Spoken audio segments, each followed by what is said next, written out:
क्या हुँ। दलित राजनीति इतना पावरफुल है कि देश में जो है सरकार बना सकता है? रियलिस्टिक बात कीजिए, बाबा साहब का तो 56 में परिनिर्वाण हो गया। जी हाँ। तो उसके बाद जो अफ़र्मेटिव एक्शन हुए, तो सारे लोग मनुवादी थे, सारे लोग चमचे थे। तो 20 लाख की ये कहाँ से मिडल क्लास तैयार हुआ? 20 लाख नौकरियाँ मिल चुकी थी। एक डॉक्टर बनने के लिए करोड़ों खर्च होते हैं, क्या दलित समाज अफ़ोर्ड कर ले? नारे तो ज़रूर लगाते हैं कि जो कौम अपना इतिहास नहीं जानता, वो गुलाम होता है। लेकिन क्या हिस्टोरियन बनाए गए? एक हिस्टोरियन को बनने में 25 साल लगते हैं। क्या दलित समाज में रिसर्च को लेकर कि रिसर्च एक सीरियस काम होता है, खास तौर से सोशल साइंस ह्यूमैनिटीज़ में। इस पे इस मिडल क्लास का कोई फ़ोकस कभी रहा है?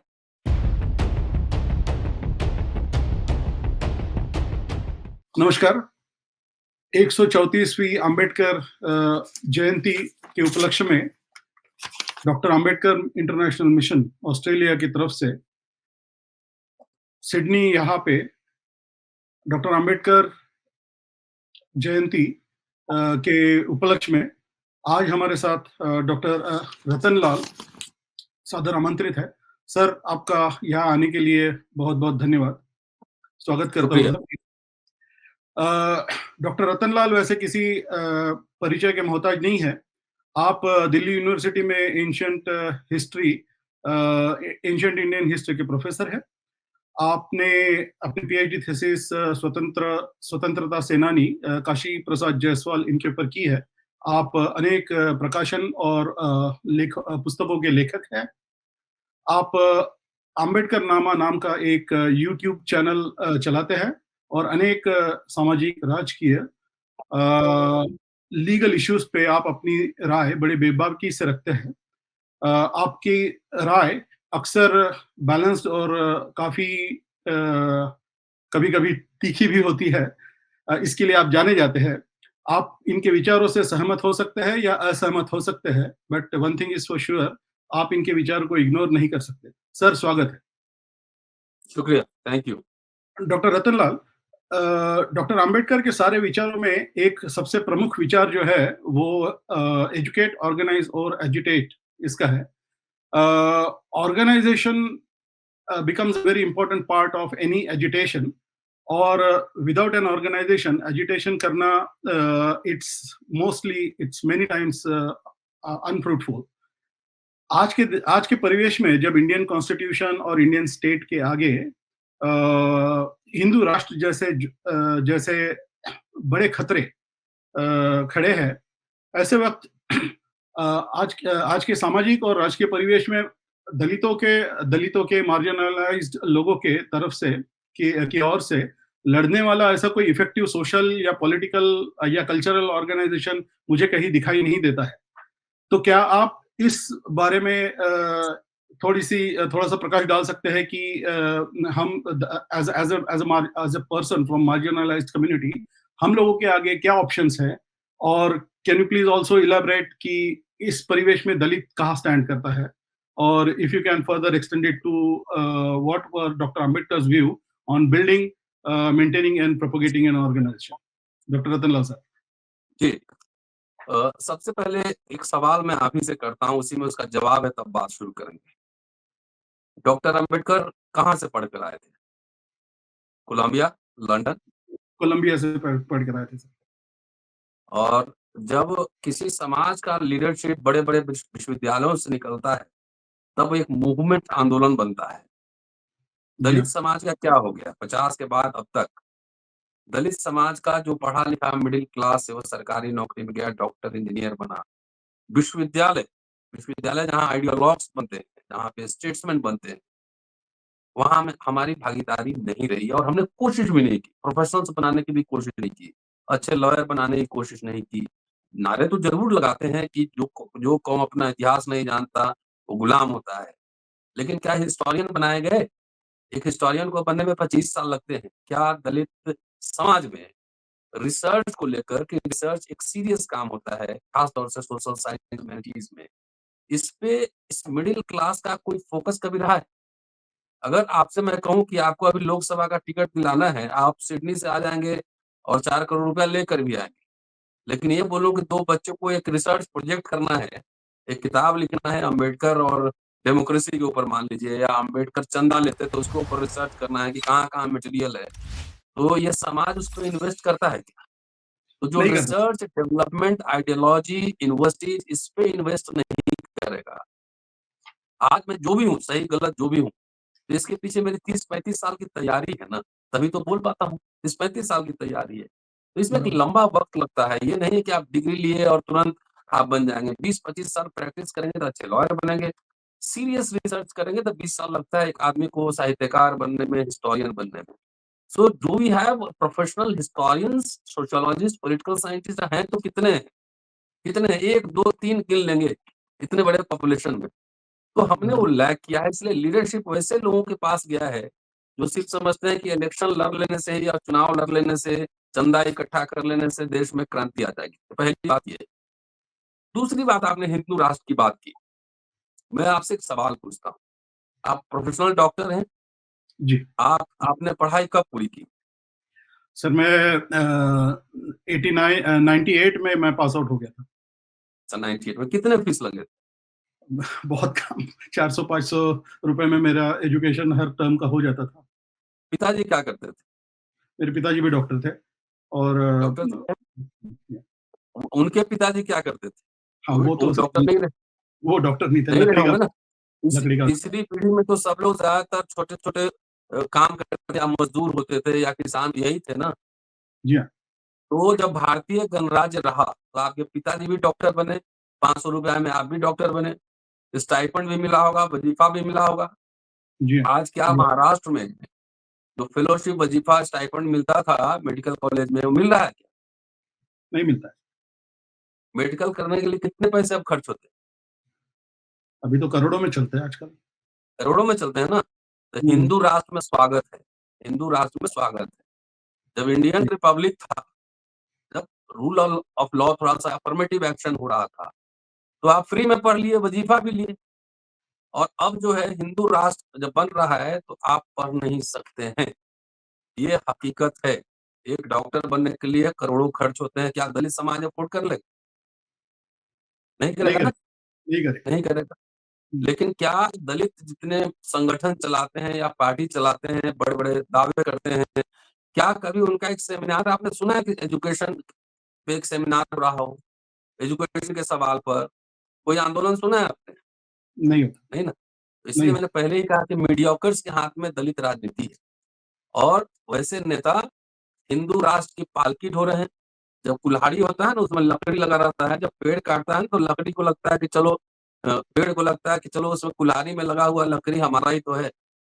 जी हाँ, तो भारतीय गणराज्य में इस तरीके से दलित व्हाट्सएप यूनिवर्सिटी ने इतिहास की गलत व्याख्या की है, ये आप सोच नहीं सकते। उनके हिसाब से तो जब संविधान सभा में बाबा साहब गए तो खाली हम इनसे जवाहरलाल नेहरू से और जगजीवन राम से खाली लड़ाई करते रहते थे। यही था। जी है हाँ। ना? ये ये जी हाँ, ये निहित स्वार्थों ने अपने पॉलिटिकल स्वार्थ की वजह से ये पूरा प्रोपेगेंडा फैलाया। जी हाँ, जगजीवन राम और अम्बेडकर में कॉरेस्पोंडेंस होते थे। जी हाँ, और जब एग्जीक्यूटिव काउंसिल में आए जगजीवन बाबू, तो अम्बेडकर ने वेलकम किया।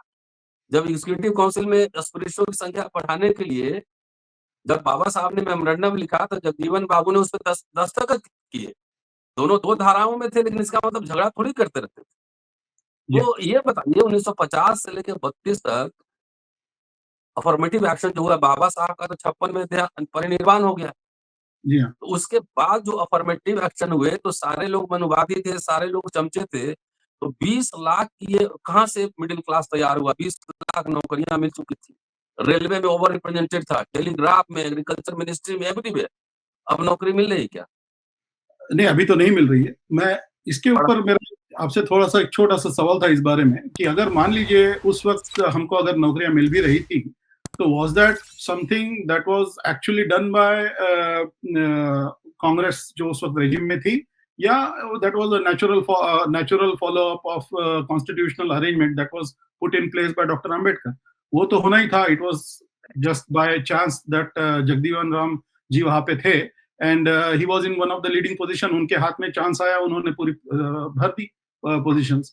तो इसका इसमें जवाब ये है इसका जवाब ये है कि संविधान तो अभी भी है, तो अब खत्म क्यों हो रहा? ये बात तो है, क्योंकि बाबा साहब का नहीं, वो संविधान संविधान अभी भी है ना। जी, मोदी जी भी माथा में लगा रहे हैं संविधान, सर पे लगा रहे हैं इसे। तो अब जी, क्यों खत्म हो रहा है एजुकेशन, रोजगार? ये मैं कह रहा हूँ, उल्टा सवाल।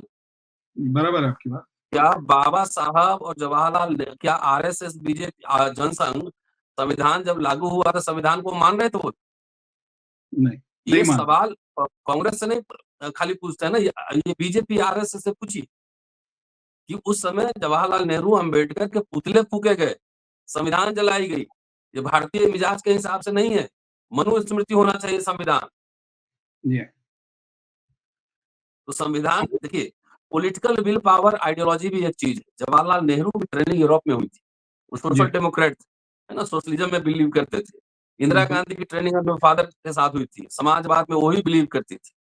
जी हाँ, तो बाबा से ये कह देना ये बचकाना हरकत है कि बाबा साहब प्रोविजन करके चले गए तो लागू हो गया। तो बाबा साहब लागू करके गए थे, तो अब क्यों नहीं लागू हो रहा क्योंकि राज्यकर्ताओं की है? अभी नीयत नहीं है, पहले थी, नहीं, वो ऐसा बोल precisely this is the point, precisely this is the जी, पॉइंट कि उस 56 के में तो सब कुछ नहीं बन गया था ना, बैंक का नेशनलाइज़ेशन नहीं हुआ था, जी, पेट्रोल पंप, गैस एजेंसी में आपको नहीं मिले थे, यूनिवर्सिटी में, जी, आईआईटी, मेडिकल कॉलेज में तो नहीं जा रहे थे, यूनिवर्सिटी कॉलेज तो खुले नहीं थे, पब्लिक सेक्टर यूनिट बना नहीं था।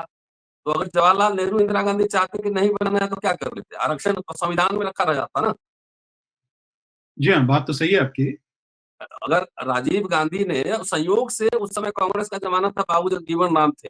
बाबू जगजीवन राम ने 1957 में रेलवे में रिजर्वेशन इन प्रमोशन लागू कर दिया था।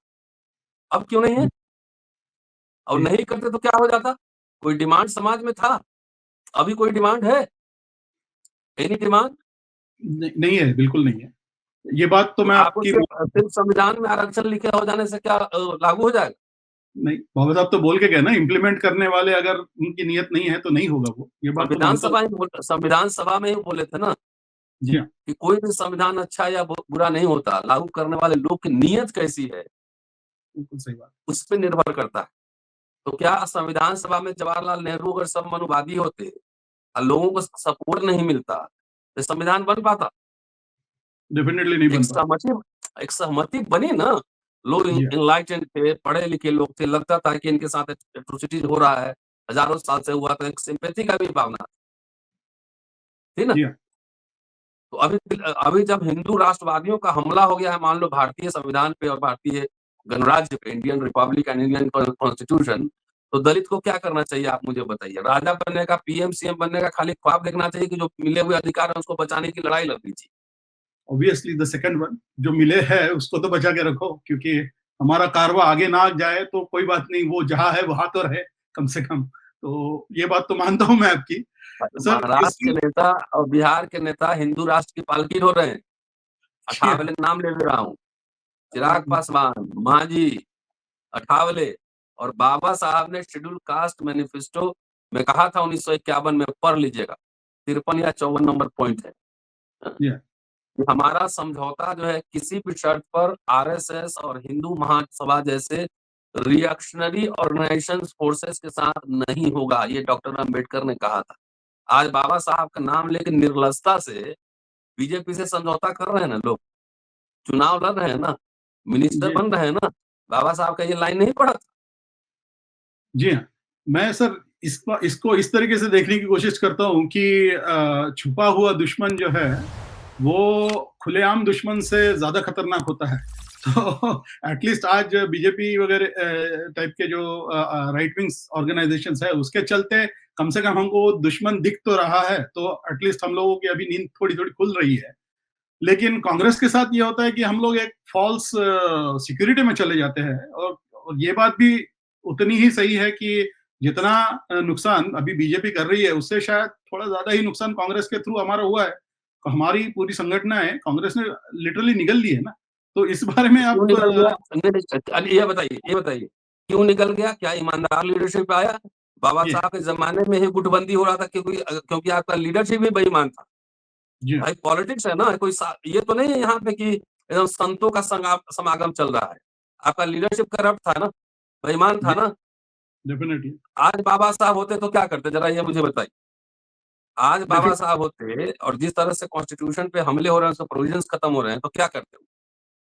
नहीं, डेफ़िनेटली वो उनका उनका तो इसके ऊपर डेफ़िनेटली ये टेक ज़रूर रहा होता कि शायद उनकी हर उस लाइक माइंडेड पीपल को साथ में लेके चले। जैसे आप अक्सर लोहिया जी का एग्ज़ाम्पल देते हैं इस बारे में। मैं आपके वीडियोज़ के थ्रू सुनता हूँ कि उन्होंने इस बारे में पत्र व्यवहार भी किया था। और तो लाइक माइंडेड लोगों के साथ एसोसिएशन करना तो पड़ेगा। ये तो इस बात को तो मैं बाबा साहब से समझता हूँ। ज़्यादा कांग्रेस से कौन लड़ा? पहले बताइए, कोई नहीं लड़ा। डेफ़िनेटली, बाबा साहब डेफ़िनेटली। से ज़्यादा किसी ने लड़ा, फिर भी कांग्रेस मंत्रिमंडल में शामिल हुए ना, इंटरिम गवर्नमेंट में, लॉ मिनिस्टर रहे ना, राज्यसभा में रहे ना। उन्होंने जी हाँ, लखनऊ में उसका स्पष्टीकरण दिया था कि जी अपने हाँ। समाज के हितों की रक्षा करने के लिए हर समय लड़ना ही सब ज़रूरी नहीं होता है। कभी-कभी समझौते भी करने पड़ते हैं। ये ख्वाब तो देख रहे हैं कि हम पीएम बन जाए, ऐसे पीएम बन जाएँगे, 272 एमपी चाहिए, है? नहीं है, दलित डेफ़िनेटली नहीं। दलित दलित मिडिल क्लास में अपना पाँव पे खुद कुल्हाड़ी मारा है। इतना बड़ी एजुकेशन सब मिली रहा, नहीं हम राजा बनेंगे, हमको देश का हुक्मरान बनना है। ये मद्रास में डॉक्टर अंबेडकर ने कहा था कि we have to become a governing community. जी हाँ, गवर्निंग कम्युनिटी का क्या मतलब होता है? एक larger definitely middle class intelligentsia, intellectual, doctor, professionals, economy में भागीदारी, शेयर मार्केट में कितने दलित नहीं है, ना के बराबर। हैं? डेफ़ है कहीं कुछ? तो खाली जो नहीं है। नशा आ गया ना राजनीति करने का, राजनीति हुँ, का नशा चढ़ा हुआ है ना। जी हाँ, जी हाँ। अनरियलिस्टिक ड्रीम्स क्यों देख रहे हैं? अभी नारा दिया कि ब्राह्मण को विदेश भगा देंगे, भगा सकते हैं, एक एक आदमी को निकाल सकते हैं। तो ये टर्मिनोलॉजी कौन आपको फीड कर रहा है? जी हाँ, ये हमको अंधभक्त बनाने की साजिश है और कुछ नहीं बोल ये सकता मैं इसका। ये पूरा राइट विंगर सब स्लोगन बनाता है और दे देता है दलितों को कि तुम खाली नारे लगाओ कि देश का राजा बनना है, ब्राह्मण को विदेश भेजना है, रहने को घर नहीं, सारा जहाँ हमारा। एग्ज़ैक्टली। एजुकेशन जो सरकारी स्कूल में हम लोग पढ़ के आए थे, वो सारा हुँ, कोलैप्स हो रहा है। अब गाँव में पढ़ के कोई डॉक्टर बन जाएगा क्या? ज़रा बताइए मुझे आप। ये नहीं बन सकता सर, अभी तो नहीं बन सकता। सर, वे आउट क्या है इसमें से, ये बताइए अभी? इसमें से वे आउट आप वे आउट ये है कि जो संविधान विरोधी ताकत है उसको हरवाइए। सबसे पहला तो ये है, जी हाँ। दे मस्ट बी अब डिफीटेड। इस मामले में आप दूसरा राजनीति दूसरा हाँ जी, दूसरा agenda setting, manifesto agenda setting, चुनाव जी, लड़ने की हड़बड़ी नहीं, तो चवन्नी-अठन्नी में बिकते हमारे नेता, जी हाँ, सही बात है ना? है। इस मामले में लार्ज नंबर ऑफ आइडियोलॉग्स। हुँ, अम्बेडकर का जितने भाषण लगते हैं, क्या अम्बेडकर को उतनी पढ़ाई हुई है? लोगों ने पढ़ी है? ऑब्वियसली नहीं नहीं इन्होंने पढ़ा नहीं है अम्बेडकर को, किसी ने उसने डिटेल में नहीं पढ़ा है। राजनीति करना चाहते हैं तो अम्बेडकर साहब का भाषण सुन लीजिए। जी, उन्होंने कहा था ना कि हम राजनीति बहुत गंभीर काम है। जी, उसमें इतिहास का ज्ञान होना चाहिए, अर्थशास्त्र का ज्ञान होना चाहिए, राजनीतिक शास्त्र का ज्ञान होना चाहिए, बढ़िया ओरेटर होना चाहिए, बोलने वाला होना चाहिए, बजट में बोलना आना चाहिए। सब बाबा साहब ने कहा था, तो ये नहीं पढ़ा था लोगों ने। सर इस बारे में आपको कांग्रेस या फिर राहुल गांधी इनसे आप कितने आशावादी है इस मामले में? देखिए, अभी राजनीति जो है ना ब्लैक एंड व्हाइट नहीं होता है, ग्रे ज़ोन होता है। मैं जी तो हाँ, पहले ही मैंने आपको कह दिया कि दलित मिडिल क्लास का फॉर्मेशन है, अगर लीडर्स नहीं चाहते तो नहीं होता। जी हाँ, जी हाँ, तो हम क्या दलित फोर्स इतना पावरफुल है? बाबा साहब ने कहा था ना कि एकांगी राजनीति कभी सफल नहीं होती, कोलैबोरेशन जी, करने होते हैं। क्या हुँ, दलित राजनीति इतना पावरफुल है कि देश में जो है सरकार बना सकता है? रियलिस्टिक बात कीजिए। आज नहीं है। एक भी दलित सीएम नहीं है, जी हाँ, ट्राइबल सीएम है, जी हाँ, दलित शेड्यूल कास्ट कोई सीएम है? नहीं 10 है सर, एमपी जितवा सकता है शेड्यूल कास्ट अपने बल पे? ये बताइए मुझे। नहीं कर सकते। हम अपनी तो बात जो नहीं मान जो पॉसिबिलिटी हो सकती है कि आप मेरी बात अच्छे से उठा सकते हैं संसद में, भाई आप शत्रु सिर्फ क्यों तलाशते हैं? मित्र भी तो तलाशिए ना, जी हाँ, हैं? तो हमको जो सर लगे कि हमारा इश्यू पार्लियामेंट में उठा सकता है, तो उसी को सपोर्ट करेंगे जो given the circumstances, given the possibility. जी हाँ, और अभी इस समय जब संविधान ही को खत्म करने की तैयारी हो रही है, उस समय हम कहेंगे कि नहीं हम सरकार बनाएँगे, हम ये करेंगे, इसका मतलब है आरएसएस, बीजेपी का आप के पेरोल पर आप उसको सपोर्ट कर रहे हैं, इसका ये मतलब है। जी हाँ, क्या वोट काटेंगे, जो अपोजिशन है उसका वोट काटेंगे और बीजेपी की मदद करेंगे। सीधी-सी बात, जात-जात की पार्टी बन रही है। कितना पार्लियामेंट में सीट है? 543, हज़ारों जातियाँ हैं, सब जाति के नेता वहाँ पे आ सकते हैं क्या? नहीं आ सकते। हमें नहीं आ जात नहीं, जमात के लीडर्स बनाने हैं ना, कि जो हमारे इंटरेस्ट को प्रोटेक्ट कर सके पार्लियामेंट में। सकते। सर, हमने जी, इस मामले में अगर मान लीजिए हम लोग अगर कांग्रेस या राहुल गांधी जी के ये एक पॉसिबल ऑप्शन करके अगर देखा जाए, तो हमारे एजेंडा को बढ़ाने के लिए राहुल गांधी एटलीस्ट उनके रूल स्टेट्स में हमारे एजेंडा लागू हो रहे हैं, ऐसा भी तो नहीं दिखता सर। एससी एसटी रिजर्वेशन का जो बाइफरकेशन हुआ है, उसको सबसे पहले इंप्लीमेंट करने वाला तो स्टेट तेलंगाना था, वहां पे तो कांग्रेस की नहीं सरकार है। तो आप क्या चाहते हैं, आप घर में बैठे रहिए, सब आपको आके दे देगा। रोस्टर का आंदोलन हुआ था, आपको याद है 2019 में? जी हाँ, याद है जी आपको? जी हाँ, याद। वो हम लोगों ने चलाया था ना, जी हाँ, जी हाँ, लड़े थे ना सरकार से, भिड़े थे ना। डेफिनेटली। तो आप दलित समाज ऐसा क्यों चाहता है कि सब आए और मुझे घर में दे जाए? हल्ला हंगामा किया, कोई आंदोलन किया, कोई धरना प्रदर्शन किया, नहीं सर, हमारा कुछ मिडिल किया? क्लास नहीं, हमारा मिडिल क्लास बोलता है पॉलिटिक्स से दूर रहो। हाँ। तो तो ऐसे में तो कुछ होने वाला है नहीं, ये बात तो है। अरे ये बात मैंने अभी आपने कांग्रेस का मैनिफेस्टो देखा है? सॉरी, फिर से बोलिए। पिछले लोकसभा चुनाव, कांग्रेस का मैनिफेस्टो देखा है पिछले लोकसभा चुनाव? नहीं, नहीं मैंने पर्सनली तो नहीं देखा, लेकिन मैंने सुना आपके ही वीडियो के थ्रू मुझे पता चला कि काफ़ी सारे पॉइंट्स उसमें इंक्लूड किए गए हैं। जितने पॉइंट्स दिए थे अफर्मेटिव पे एक्शन ये होने चाहिए, जी हाँ, वो सारे उसमें डले हुए हैं, जी हाँ, जी हाँ। ठीक है? ऐसे स्थिति में ये बन जाएँगे, हम ये करेंगे, भाई हमें हमें बाबा साहब ने कहा हमें क्लास ना गवर्निंग कम्युनिटी बनाना है। डेफिनेटली। नहीं, आपकी बात मैं पूरी तरह सहमत हूँ सर। ये एमपी जो भी सीएम या पीएम बनाने की बात करते हैं, मुझे तो पूरी बेवकूफ़ी लगती है, लेकिन अब जो है सो है, उसके बारे में तो कुछ नहीं कहा जा सकता। ऐसा पॉलिटिक्स किया है कि डीपोलिटिसाइज़ कर दिया। खाली चुनावी राजनीति में हम दलित समाज इंटरेस्टेड है। चुनावी राजनीति में सिर्फ इलेक्शन लड़ने में इंटरेस्टेड है। कोई प्रोटेक्शन, एजुकेशन, रोजगार, हेल्थ, सिक्योरिटी, आत्मरक्षा, आत्म सुरक्षा, बाबा साहब के बनाए गए समता दल कितने खंड में बँट गया? बिल्कुल सही बात है सर, रिपब्लिकन पार्टी टूट गया, हैं? बिल्कुल सही बात, खत्म ही हो गया तो। बिल्कुल सही बात। तो अभी मैं समाज को बचाऊँ कि एक व्यक्ति के राजनीतिक महत्वाकांक्षा को पूरा करने के लिए उसमें पूरी समाज ताकत लगा दे। Individual definitely. फर्स्ट और सोसाइटी, इसलिए मेरी सोसाइटी बात खराब लगती है। जी हाँ, society always comes first sir, ये बात तो है। अ, और इस मामले में फिर अगर देखा जाए तो फिर हमारे पास अपने खुद के इंटेलेक्चुअल्स, अपने खुद का थिंक टैंक खड़ा करने के अलावा दूसरा कोई चारा नहीं है। एक सोशल ट्रांसफॉर्मेशन जब तक होगा नहीं, सोशल अवेयरनेस जब तक बढ़ेगा नहीं, तब तक हमारे लीडर्स जैसे हैं, उसी तरीके से बर्ताव करते रहेंगे। यही मुझे दिखता है। बाबा साहब, आखिरी बात कह रहा हूँ कि हाँ जी, बाबा साहब के पूरे दर्शन, फिलॉसफी और आइडियोलॉजी को दलित समाज और दलित नेताओं ने ही सर के बल खड़ा कर दिया है। अब मैं प्रूव कर दूँगा। हाँ जी, let me write a book, let me जी हाँ, write a book, I am working on it. जी इस हाँ। सर के जो बाबा साहब ने मना किया था वही काम कर रहा है। हुँ, हुँ। या आप ये सिडनी में रहते हैं, भाई हाँ, मिडिल क्लास बाबा साहब के ज़माने में जब 5 महार को नौकरी मिली थी ना, जी तो हाँ, वो खुशी उन्होंने जताई थी कि चलो 5 हमारा लोगों को नौकरी मिली। ओके, और यहाँ लाखों लाख नौकरी मिली है, सबको आप गाली दे रहे हैं। अच्छा। जो पैसा आपको दे रहा है, जो फंडिंग कर रहा है, हुँ, सब हुँ, कुछ कर हुँ। रहा है, उसी को गाली दे रहे हैं। जी हाँ, जी हाँ। तो हम तो साबित कर दें कि बाबा साहब को जो है ना पूरा सर के बल खड़ा किया था। आपकी जी, किताब का हमेशा इंतज़ार रहेगा सर, और अभी आपकी एक आई है धर्मांतरण, आप इसमें अमेज़न पे देख लीजिएगा, धर्मांतरण, अम्बेडकर की धम्म यात्रा, अभी डेफि रिसेंटली पब्लिश हुई। Definitely sir. जी, अ, आपके आपके आपके आज यहाँ पे आके हम लोगों से इस वार्तालाप के लिए मैं आपका बहुत शुक्रगुज़ार हूँ सर। एम ऑस्ट्रेलिया शुक्रिया, थैंक यू। से की तरफ से मैं आपको 134th डॉक्टर अंबेडकर जयंती के उपलक्ष्य में आप हार्दिक सबको बधाई। बधाई, थैंक हमारी यू ओर सर। से भी। जय thank Bhim. You, thank you.